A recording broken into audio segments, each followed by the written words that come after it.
Future indefinite tense. Future tense का अर्थ है भविष्य काल होता है।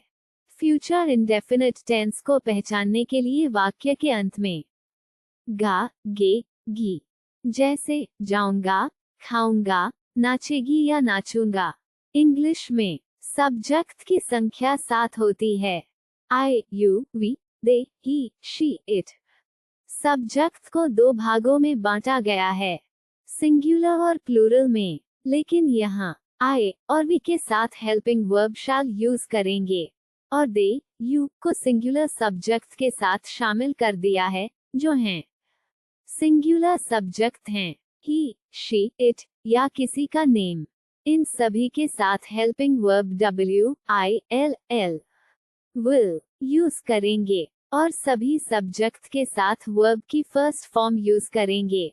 चलिए अब पहले बात करते हैं वर्ब की फॉर्म क्या होती है। वर्ब की 5 फॉर्म होती है। वर्ब फर्स्ट फॉर्म गो का हिंदी मतलब जाना होता है। वर्ब की बात चलिए आगे समझते हैं। अफर्मेटिव सेंटेंस या सिंपल सेंटेंस। पहले बात करेंगे सब्जेक्ट आई, वी के सेंटेंस के बारे में।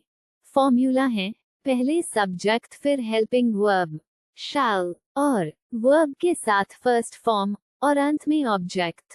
सब्जेक्ट हैं आई, वी, हेल्पिंग वर्ब शैल। चलिए एक सेंटेंस लेते हैं। हम वहां नाचेंगे, तो इसका इंग्लिश अनुवाद हो जाएगा वी शैल डांस देयर। मैं उससे बात करूंगा, तो इसका इंग्लिश अनुवाद हो जाएगा I shell talk to him. हम उससे मिलने जाएंगे, तो इसका इंग्लिश अनुवाद हो जाएगा we shall go to meet him.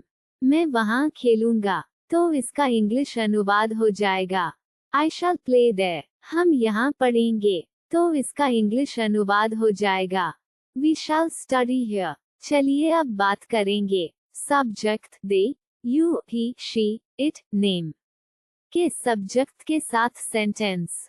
चलिए फॉर्मूला देखते हैं। पहले सब्जेक्ट फिर हेल्पिंग वर्ब विल फिर वर्ब की फर्स्ट फॉर्म और अंत में ऑब्जेक्ट। एक सेंटेंस लेते हैं। वो वहां जाएगा, तो इसका इंग्लिश अनुवाद हो जाएगा ही विल गो देयर। वह चावल उबालेगा, तो इसका इंग्लिश अनुवाद हो जाएगा ही विल बॉयल राइस। वह यहाँ घूमने आएंगे, तो इसका इंग्लिश अनुवाद हो जाएगा he will come here to visit.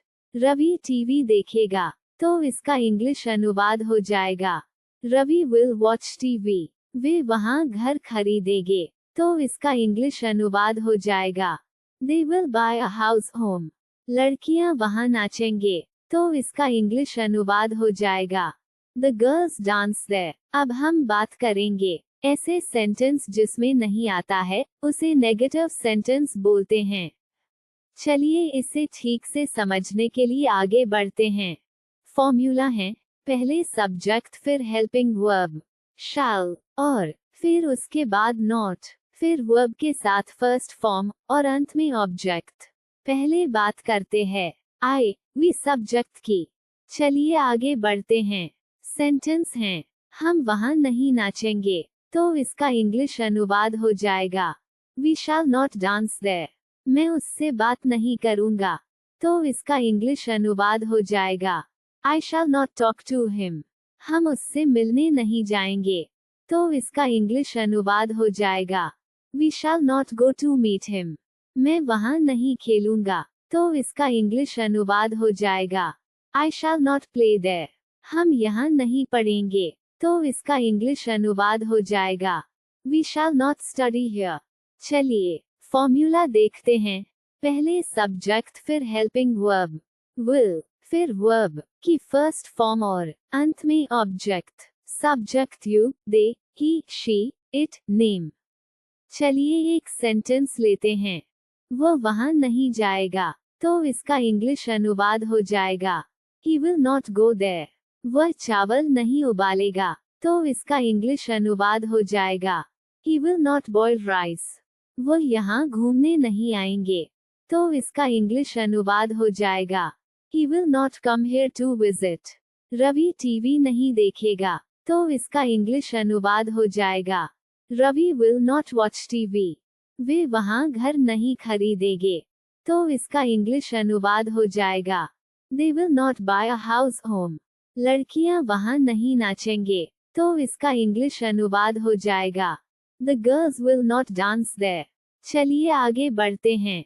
अब सीखेंगे इंटरोगेटिव सेंटेंस। इंटरोगेटिव सेंटेंसेस ऐसे शब्द जिसमें सब्जेक्ट से पहले क्या आता हो, उसमें हेल्पिंग वर्ब पहले आएगी, जो कि शैल या फिर विल हैं। फॉर्मूला पहले बात करेंगे। हेल्पिंग वर्ब शैल, फिर सब्जेक्ट, उसके बाद वर्ब की फर्स्ट फॉर्म, और फिर अंत में ऑब्जेक्ट और क्वेश्चन मार्क। एक सेंटेंस लेते हैं, क्या हम वहां नाचेंगे, तो इसका इंग्लिश अनुवाद हो जाएगा Shall we dance there? क्या मैं उससे बात करूंगा, तो इसका इंग्लिश अनुवाद हो जाएगा Shall I talk to him? क्या हम उससे मिलने जाएंगे, तो इसका इंग्लिश अनुवाद हो जाएगा Shall we go to meet him? क्या मैं वहां खेलूंगा, तो इसका इंग्लिश अनुवाद हो जाएगा Shall I play there? क्या हम यहाँ पढ़ेंगे, तो इसका इंग्लिश अनुवाद हो जाएगा Shall we study here? चलिए अब बात करते हैं will के साथ यूज होने वाले सब्जेक्ट के बारे में। फॉर्मूला पहले हेल्पिंग वर्ब will, फिर सब्जेक्ट, उसके बाद वर्ब की फर्स्ट फॉर्म और ऑब्जेक्ट क्वेश्चन मार्क। एक सेंटेंस लेते हैं, क्या वह वहां जाएगा, तो इसका इंग्लिश अनुवाद हो जाएगा Will he go there? क्या वह चावल उबालेगा, तो इसका इंग्लिश अनुवाद हो जाएगा Will he boil rice? क्या वह यहाँ घूमने आएंगे, तो इसका इंग्लिश अनुवाद हो जाएगा Will he come here to visit? क्या रवि टीवी देखेगा, तो इसका इंग्लिश अनुवाद हो जाएगा Will Ravi watch TV? क्या वे वहाँ घर खरीदेंगे, तो इसका इंग्लिश अनुवाद हो जाएगा Will they buy a house home? क्या लड़कियां वहां नाचेंगे, तो इसका इंग्लिश अनुवाद हो जाएगा Will the girls dance there? अब हम बात करेंगे ऐसे सेंटेंस जिसमें सब्जेक्ट से पहले और हेल्पिंग वर्ब से पहले WH फैमिली आती है। एक नजर WH फैमिली पर डालते हैं। Why, when, what, where, which, whose, who, how, whom। अब बात करेंगे फॉर्मूला की। फॉर्मूला सबसे पहले WH की फैमिली, फिर हेल्पिंग वर्ब shall, उसके बाद सब्जेक्ट और फिर वर्ब की फर्स्ट फॉर्म, अंत में ऑब्जेक्ट। दोस्तों, क्वेश्चन वर्ड सेंटेंस में क्वेश्चन मार्क जरूर लगाए। चलिए आगे बढ़ते हैं। एक सेंटेंस लेते हैं WH फैमिली का, हम वहां कब नाचेंगे, तो इसका इंग्लिश अनुवाद हो जाएगा When shall we dance there? मैं उससे बात क्यों करूंगा, तो इसका इंग्लिश अनुवाद हो जाएगा Why shall I talk to him? हम उससे मिलने कहाँ जाएंगे, तो इसका इंग्लिश अनुवाद हो जाएगा Where shall we go to meet him? मैं वहाँ क्या खेलूंगा, तो इसका इंग्लिश अनुवाद हो जाएगा What shall I play there? हम यहाँ क्यों पढ़ेंगे, तो इसका इंग्लिश अनुवाद हो जाएगा Why shall we study here? अब बात करेंगे will के साथ होने वाले सब्जेक्ट की। फॉर्मूला है, पहले WH फैमिली, फिर हेल्पिंग वर्ब will, फिर सब्जेक्ट, उसके बाद वर्ब की फर्स्ट फॉर्म और अंत में ऑब्जेक्ट क्वेश्चन मार्क। वह वहां क्यों जाएगा, तो इसका इंग्लिश अनुवाद हो जाएगा Why will he go there? वह चावल कब उबालेगा, तो इसका इंग्लिश अनुवाद हो जाएगा When will he boil rice? वह यहाँ क्यों घूमने आएंगे, तो इसका इंग्लिश अनुवाद हो जाएगा Why will he come here to visit? Ravi TV कब देखेगा, तो इसका इंग्लिश अनुवाद हो जाएगा When will Ravi watch TV? वे वहाँ घर क्यों खरीदेंगे, तो इसका इंग्लिश अनुवाद हो जाएगा Why will they buy a house home? लड़कियां वहाँ कब नाचेंगे, तो इसका इंग्लिश अनुवाद हो जाएगा When will the girls dance there? दोस्तों, इंटरगेटिव और WH फैमिली के नेगेटिव सेंटेंस भी होते हैं, जिससे हम अलग वीडियो में बताएंगे। प्रैक्टिस एक्सरसाइज, ये आपके अभ्यास के लिए है, जिन्हें आपको 1 सप्ताह तक प्रैक्टिस करनी है। लाइक, सब्सक्राइब, शेयर, कमेंट जल्दी। और आज हम सीखेंगे future continuous tense. Future continuous tense को पहचानने के लिए वाक्य के अंत में रहा होगा, रही होगी, रहे होगे, खड़ा होगा और बैठा होगा। चलिए पहले बात करेंगे। सब्जेक्ट की संख्या 7 होती है। I, you, we, they, he, she, it. Subject को 2 भागों में बांटा गया है, सिंगुलर और प्लूरल में। लेकिन यहाँ फ्यूचर के टेंस के सब्जेक्ट के साथ सिंगुलर और प्लूरल में थोड़ा बदलाव है। चलिए आगे समझते हैं। आई और वी के साथ हेल्पिंग वर्ब शैल यूज करेंगे, जबकि दे, यू को सिंगुलर सब्जेक्ट के साथ शामिल कर दिया है, जो हैं सिंगुलर सब्जेक्ट हैं ही, शी, इट या किसी का नेम। इन सभी के साथ helping verb W, I, L, L, will use करेंगे और सभी सब्जेक्ट के साथ वर्ब की फोर्थ फॉर्म यूज करेंगे।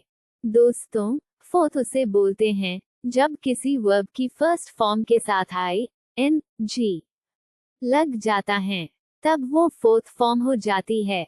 चलिए आगे समझते हैं और सीखेंगे कि फॉर्म का उच्चारण कैसे करते हैं। वर्ब की 5 फॉर्म होती है। वर्ब फर्स्ट फॉर्म आस्क का हिंदी मतलब पूछना। चलिए आगे समझते हैं। सेंटेंस से अफर्मेटिव सेंटेंस या सिंपल सेंटेंस। पहले बात करेंगे सब्जेक्ट आई, वी के सेंटेंस के बारे में। फॉर्मूला है, पहले सब्जेक्ट फिर हेल्पिंग वर्ब शैल और बी, ए, बी और वर्ब के साथ फोर्थ फॉर्म और अंत में ऑब्जेक्ट। सब्जेक्ट हैं I, we, helping verb shall, be. चलिए एक सेंटेंस लेते हैं। हम यात्रा कर रहे होंगे। इंग्लिश अनुवाद हो जाएगा, वी शैल बी ट्रैवलिंग। मैं किताब बेच रहा हूँगा। इंग्लिश अनुवाद हो जाएगा, I shall B selling books. हम दरवाजा बंद कर रहे होंगे। इंग्लिश अनुवाद हो जाएगा, we shall be closing the door. मैं खाना खा रहा हूँगा। इंग्लिश अनुवाद हो जाएगा, I shall be eating food. हम वहां जा रहे होंगे। इंग्लिश अनुवाद हो जाएगा, we shall be going there. चलिए अब बात करेंगे subject they, you, he, she, it, name के सब्जेक्ट के साथ सेंटेंस। चलिए फॉर्मूला देखते हैं। पहले सब्जेक्ट फिर helping verb will, be, a, be, फिर वर्ब की फोर्थ फॉर्म और अंत में ऑब्जेक्ट। एक सेंटेंस लेते हैं। वह खाना बना रही होगी।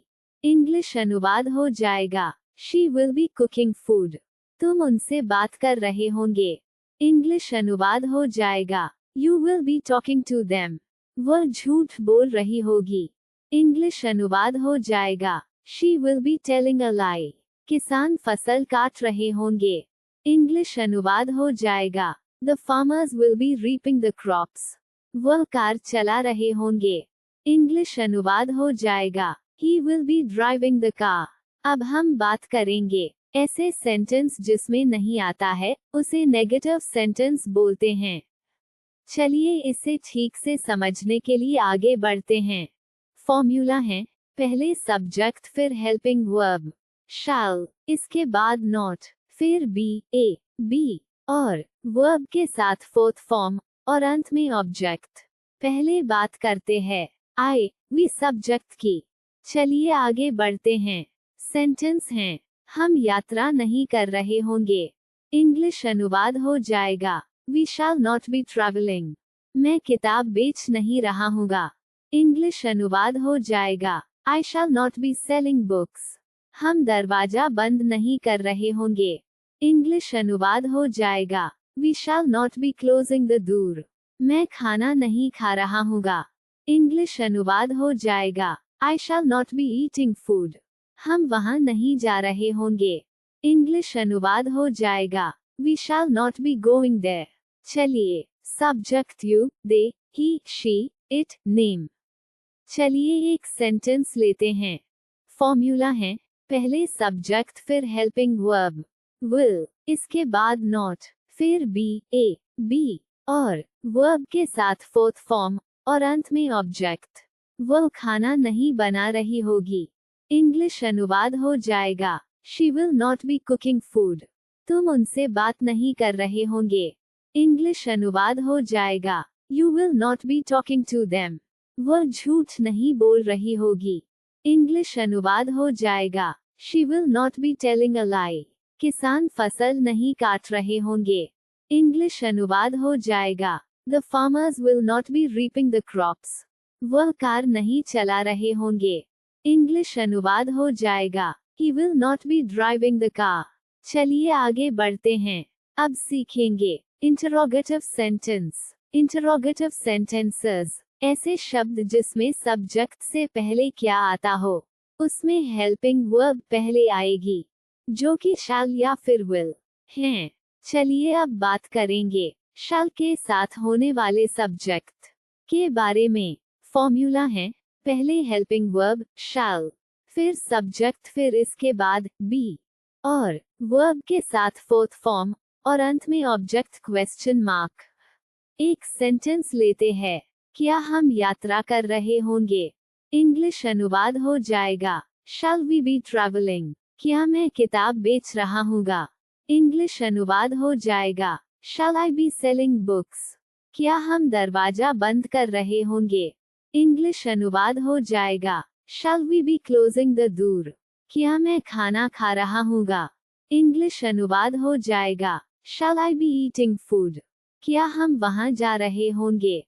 इंग्लिश अनुवाद हो जाएगा, shall we be going there. चलिए अब बात करते हैं विल के साथ यूज होने वाले सब्जेक्ट के बारे में। फॉर्मूला है, पहले हेल्पिंग वर्ब विल, फिर सब्जेक्ट, फिर इसके बाद बी और वर्ब के साथ फोर्थ फॉर्म और अंत में ऑब्जेक्ट क्वेश्चन मार्क। एक सेंटेंस लेते हैं, क्या वह खाना बना रही होगी। इंग्लिश अनुवाद हो जाएगा, will she B cooking food. क्या तुम उनसे बात कर रहे होंगे। इंग्लिश अनुवाद हो जाएगा, will you be talking to them. क्या वह झूठ बोल रही होगी। इंग्लिश अनुवाद हो जाएगा, will she be telling a lie. क्या किसान फसल काट रहे होंगे।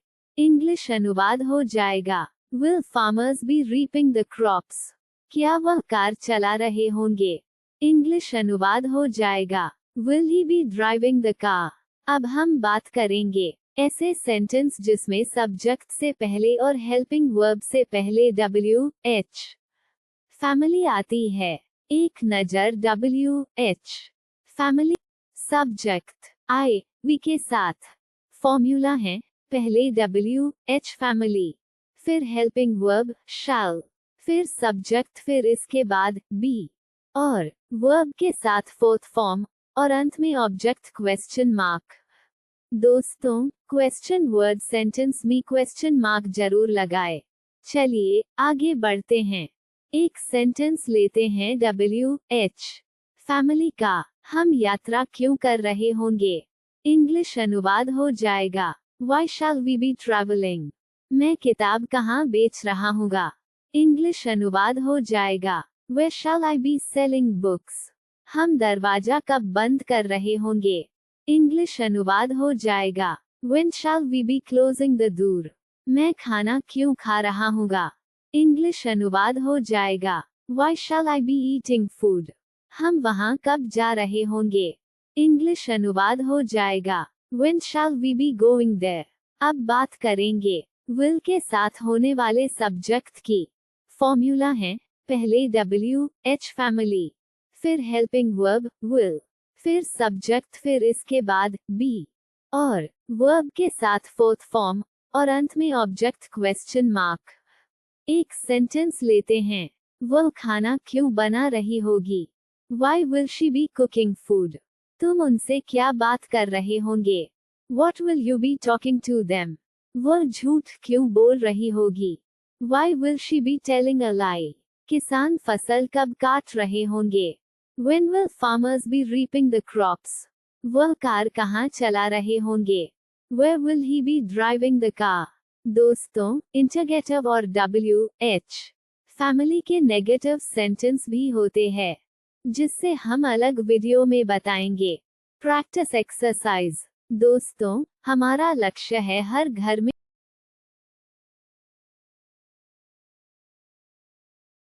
Future perfect tense. Future perfect tense को पहचानने के लिए वाक्य के अंत में चुका होगा, चुकी होगी, चुके होगे, जैसे कि गया होगा, गई होगा, गए होगे, मतलब अ की मात्रा, ई की मात्रा और ए की मात्रा आते हैं। चलिए पहले बात करेंगे इंग्लिश में सब्जेक्ट की। सब्जेक्ट की संख्या 7 होती है।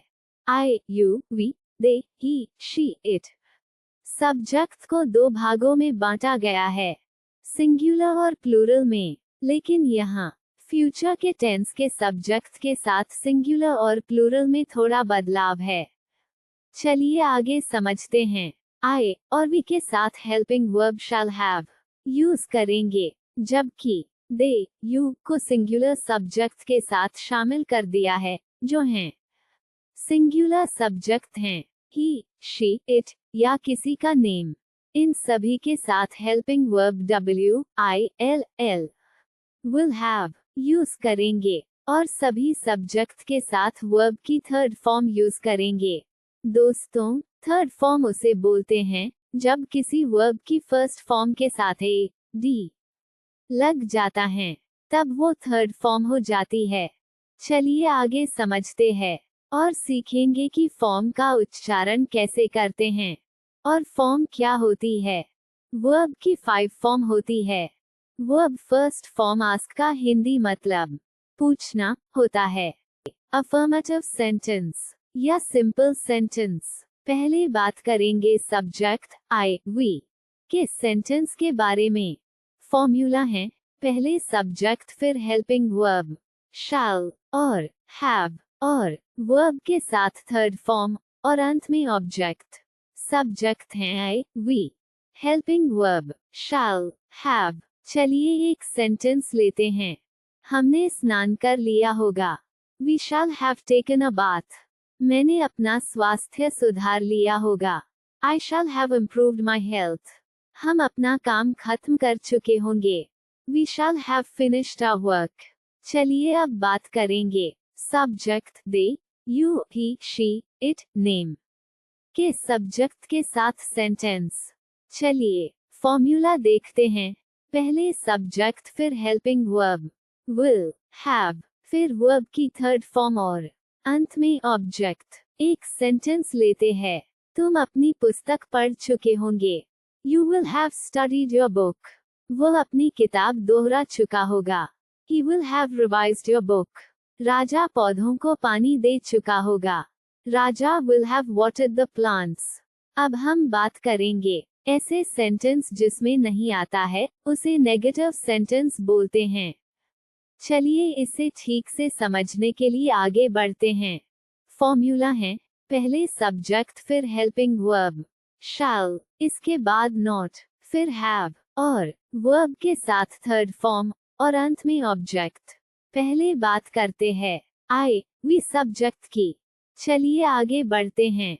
सेंटेंस हैं, मैंने अपना स्वास्थ्य नहीं सुधार लिया होगा। I shall not have improved my health.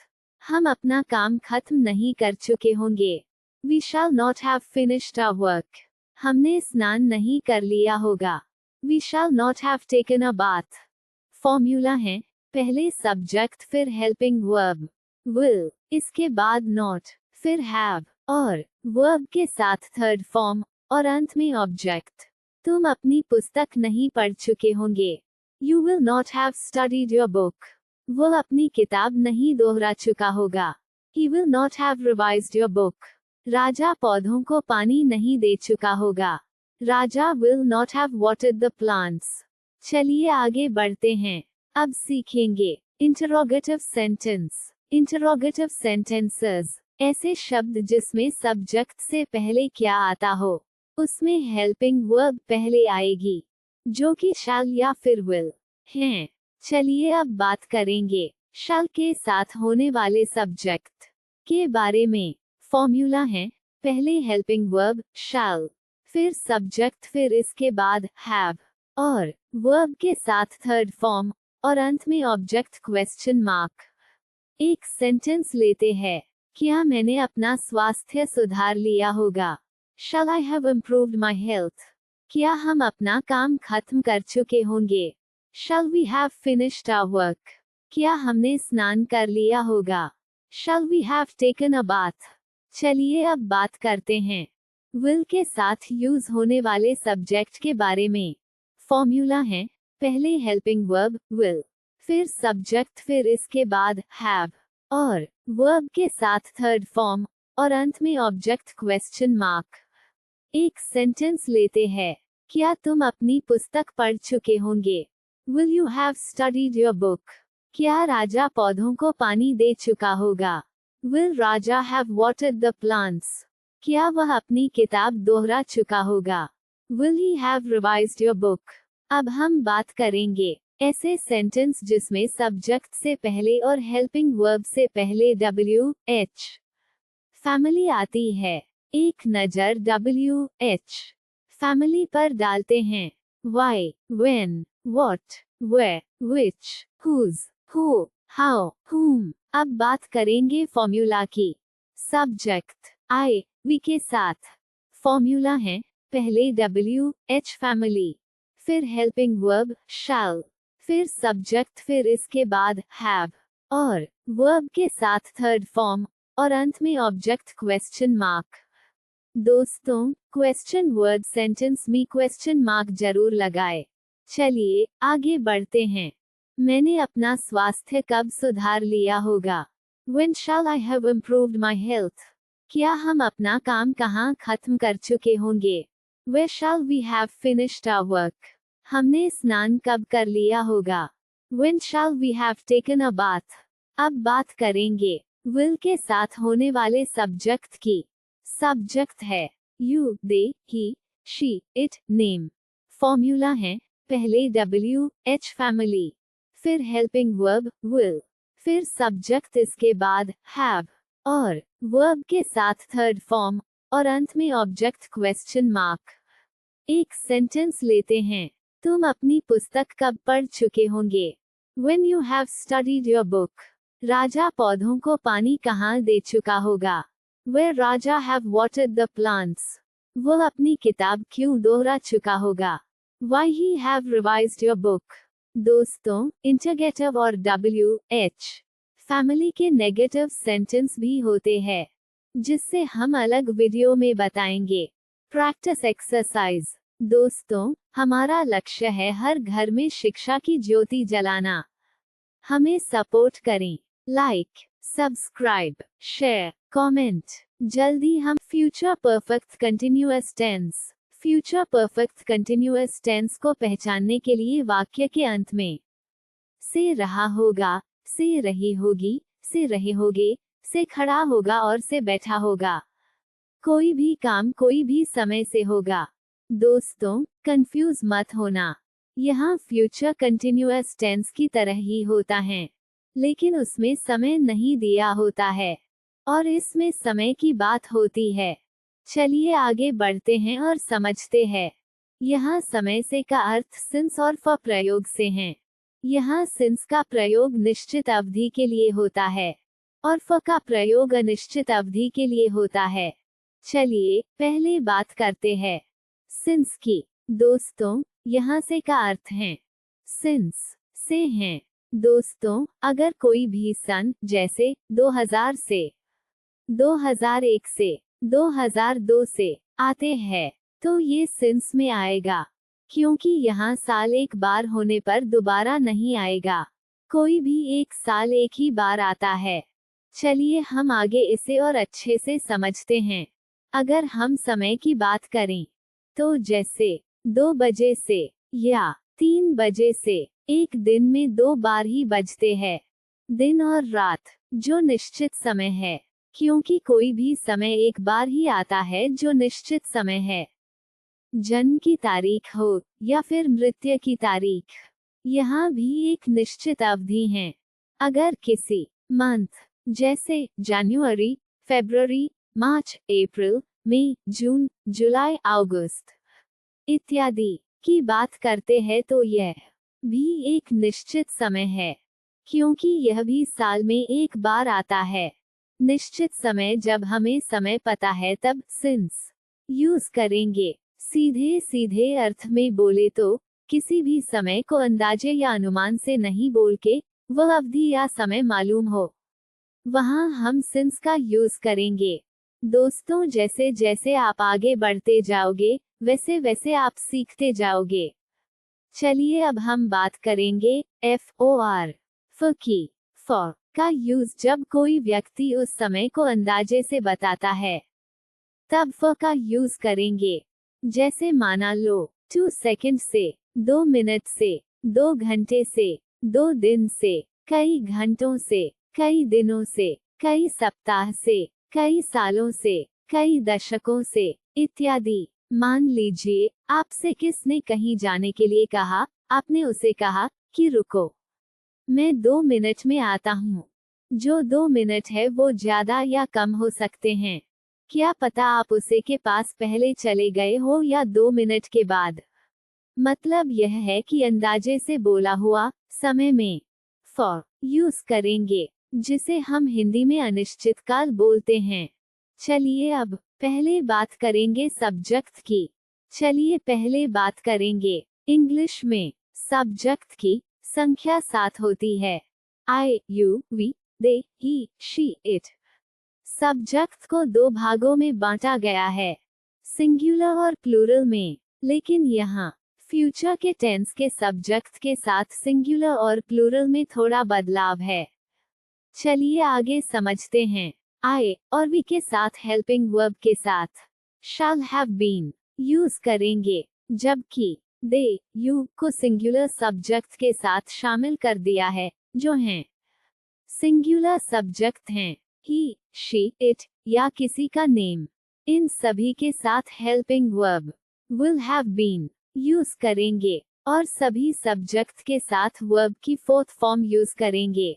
दोस्तों, फोर्थ उसे बोलते हैं जब किसी वर्ब की फर्स्ट फॉर्म के साथ ING लग जाता है, तब वो फोर्थ फॉर्म हो जाती है। चलिए आगे समझते हैं और सीखेंगे कि फॉर्म का उच्चारण कैसे करते हैं। वर्ब की 5 फॉर्म होती है। वर्ब फर्स्ट फॉर्म आस्क का हिंदी मतलब पूछना होता है। चलिए आगे समझते हैं। सेंटेंस से अफर्मेटिव सेंटेंस या सिंपल सेंटेंस। पहले बात करेंगे सब्जेक्ट I, we के बारे में। फॉर्मूला है, पहले सब्जेक्ट फिर हेल्पिंग वर्ब shall, have और been और वर्ब के साथ फोर्थ फॉर्म और अंत में ऑब्जेक्ट सिंस या फॉर और टाइम पीरियड। सब्जेक्ट हैं I, we, helping verb shall, have been। चलिए एक सेंटेंस लेते हैं। हम 2 सप्ताह से व्यायाम कर रहे होंगे। इंग्लिश अनुवाद हो जाएगा। We shall have been taking exercise for 2 weeks। मैं 10 बजे से वहां जा रहा हूँगा। इंग्लिश अनुवाद हो जाएगा। I shall have been going there since 10 o'clock। चलिए अब बात करेंगे subject they, you, he, she, it, name के सब्जेक्ट के साथ सेंटेंस। चलिए फॉर्मूला देखते हैं। पहले सब्जेक्ट फिर helping verb will, have been, फिर वर्ब की फोर्थ फॉर्म और अंत में ऑब्जेक्ट सिंस या फॉर और टाइम पीरियड। एक सेंटेंस लेते हैं। इंग्लिश अनुवाद हो जाएगा। वो महीनों से खेतों में पानी दे रहे होंगे। इंग्लिश अनुवाद हो जाएगा। He will have been watering the field for months। Ajay 10 बजे से बस चल रहा होगा। इंग्लिश अनुवाद हो जाएगा। Ajay will have been driving the bus since 10 o'clock। अध्यापक कल से कॉपियां चेक कर रहे होंगे। इंग्लिश अनुवाद हो जाएगा। The teachers will have been examining the answer sheet since tomorrow। अब हम बात करेंगे ऐसे सेंटेंस जिसमें नहीं आता है, उसे नेगेटिव सेंटेंस बोलते हैं। चलिए इसे ठीक से समझने के लिए आगे बढ़ते हैं। पहले बात करते हैं I, we सब्जेक्ट की। फॉर्मूला है, पहले सब्जेक्ट फिर हेल्पिंग वर्ब shall, इसके बाद not, फिर have been और वर्ब के साथ फोर्थ फॉर्म और अंत में ऑब्जेक्ट सिंस या फॉर और टाइम पीरियड। चलिए आगे बढ़ते हैं। सेंटेंस हैं, हम 2 सप्ताह से व्यायाम नहीं कर रहे होंगे। इंग्लिश अनुवाद हो जाएगा। We shall not have been taking exercise for 2 weeks. मैं 10 बजे से वहां नहीं जा रहा हूँगा. इंग्लिश अनुवाद हो जाएगा. I shall not have been going there since 10 o'clock. चलिए. Subject you, they, he, she, it, name. चलिए एक सेंटेंस लेते हैं. फॉर्मूला है, पहले सब्जेक्ट फिर हेल्पिंग वर्ब will, इसके बाद नॉट, फिर have been और वर्ब के साथ फोर्थ फॉर्म और अंत में ऑब्जेक्ट सिंस या फॉर और टाइम पीरियड. वो महीनों से खेतों में पानी नहीं दे रहे होंगे. इंग्लिश अनुवाद हो जाएगा. He will not have been watering the field for months. Ajay 10 बजे से बस नहीं चल रहा होगा. इंग्लिश अनुवाद हो जाएगा. Ajay will not have been driving the bus since 10 o'clock. अध्यापक कल से कॉपियां चेक नहीं कर रहे होंगे.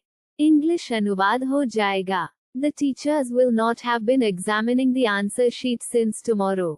Interrogative sentences. ऐसे शब्द जिसमें सब्जेक्ट से पहले क्या आता हो, उसमें हेल्पिंग वर्ब पहले आएगी, जो कि shall या फिर will हैं. चलिए अब बात करेंगे shall के साथ होने वाले सब्जेक्ट के बारे में.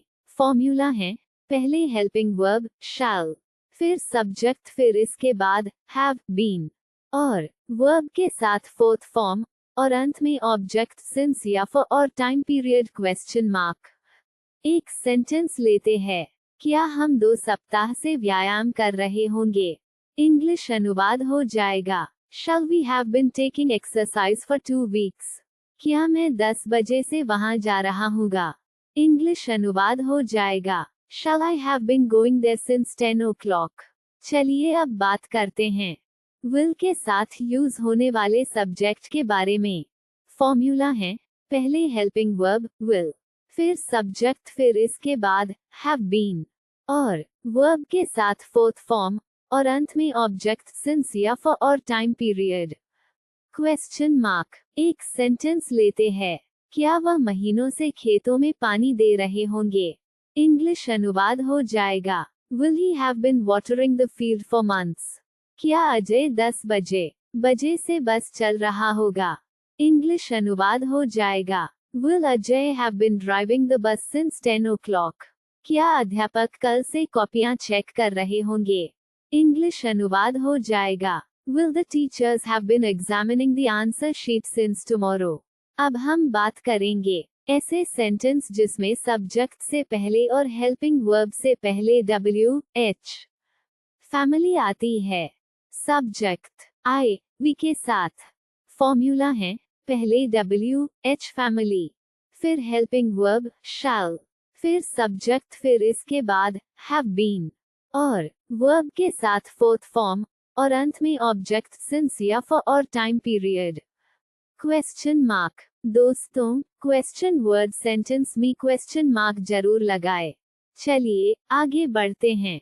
एक सेंटेंस लेते हैं WH फैमिली का. हम 2 सप्ताह से क्यों व्यायाम कर रहे होंगे? इंग्लिश अनुवाद हो जाएगा. Why shall we have been taking exercise for 2 weeks? मैं 10 बजे से वहां क्यों जा रहा हूँगा? इंग्लिश अनुवाद हो जाएगा.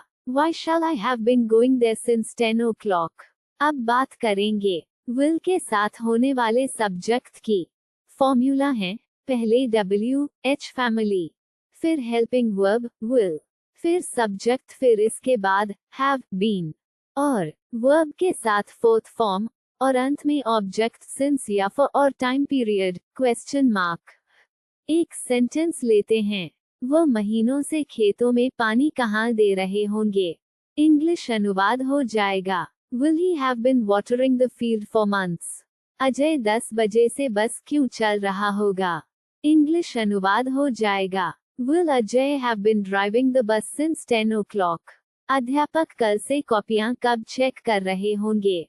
इंग्लिश अनुवाद हो जाएगा. Will the teachers have been examining the answer sheet since tomorrow? दोस्तों, इंटरगेटिव और WH फैमिली के नेगेटिव सेंटेंस भी होते हैं, जिससे हम अलग वीडियो में बताएंगे. Practice exercise. दोस्तों, हमारा लक्ष्य है हर घर में शिक्षा की ज्योति जलाना. हमें सपोर्ट करें. वीडियो अच्छी लगी हो तो लाइक, सब्सक्राइब, शेयर, कमेंट। जल्दी हम